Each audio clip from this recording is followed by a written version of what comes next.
So what are you seeing across Guardian Smith at the moment in terms of clients getting in touch? You're going to hate this, eh? Here he comes. Yeah. The end of January was like a light switch got turned on. Really? Yeah. Yeah. In what regard? Like people going out there and buying Yeah, just properties? the inquiry went through the roof. Yeah. Yeah. Yeah. How much debt can I have? Yeah, well, something interesting is occurring there too. Like a lot of people that couldn't get what they want to borrow out of us or out of the banks via us last year, now because the interest rates have come down, the banks' test rates have come down a bit too. So, like we were playing around with 8.5% test rates in the bank calculators. Now they're, they all have different ways of working it out, but around 7. Yeah. Which is, that could be the difference between someone last year borrowing 650 and this year borrowing 750. Really? Yeah, depending on the person's scenario and stuff. But so the test rate is basically designed to see if the interest rate got that high, could you actually afford to? So it's got a little buffer. It's kind of like their risk test. Yeah. So, I mean, I also think that...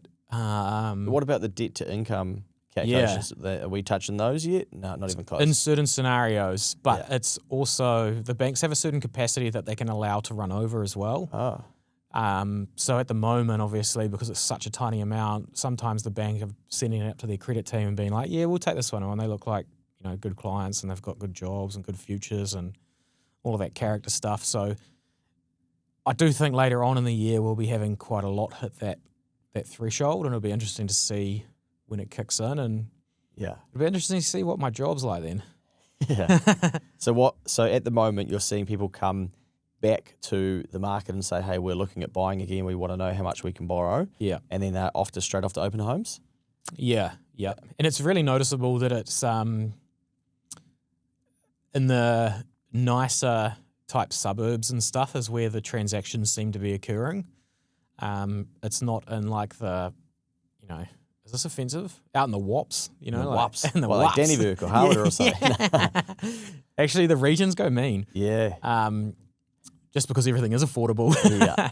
But in Auckland specifically, like I see a lot of transaction volume in areas where the prices aren't like 800 to $1 million. It's more like the 1.5 to 2 million price range that seems to be firing up.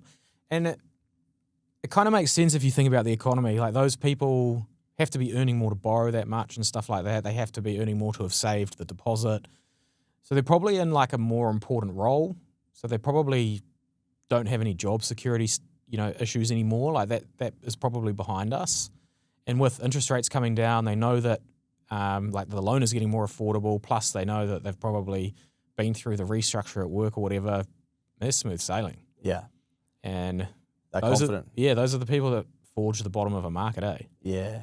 Because they're still willing to buy. They're bidding and buying. Let's go. Yeah, well, it comes down to I think I've seen a couple of articles on oldinterest.co.nz, shout out to them, about like how it's the the best time to buy for someone. Yeah. And I can't remember the calculations, but it was basically like income to debt ratio plus affordability in terms of what the loan's costing. And they put a few things together and basically work out where it is. And it's quite a good time to do it, right? Really, yeah, if you're a genius and if you had access to all of the future data that was going to come out, you would probably want to buy when interest rates are quite high and knowing that they're going to fall because like house prices get suppressed by that, So people are starting to move in as that interest rate trend continues. What are people who have debt at the moment, so that aren't looking to buy, they are looking to refix? Because I saw that I think around 55% of mortgages are ready to refix in this first half of the year. And that's going to feel great for the New Zealand economy. There's your stimmy, mate. Yeah, exactly. Yeah. So that's a huge one. All the people that follow me on Instagram and on here, of course, they're all keeping their repayments the same. Nice. They're clearing their debt faster. Clearing that debt, baby. But that won't happen. Like the majority will definitely take the lower repayment. But it means more money back in the spending and businesses and all of that kind of stuff. So there is a huge amount of, there has never been so much focus from clients around OCR meetings. Yeah. It's pretty crazy, yeah. Yeah, our inquiry would spike leading into the OCR announcements, and people, or we'd reach out and they're saying we're floating until after and trying to sort of game the system a bit. lots of 6-month fixing at the end of last year.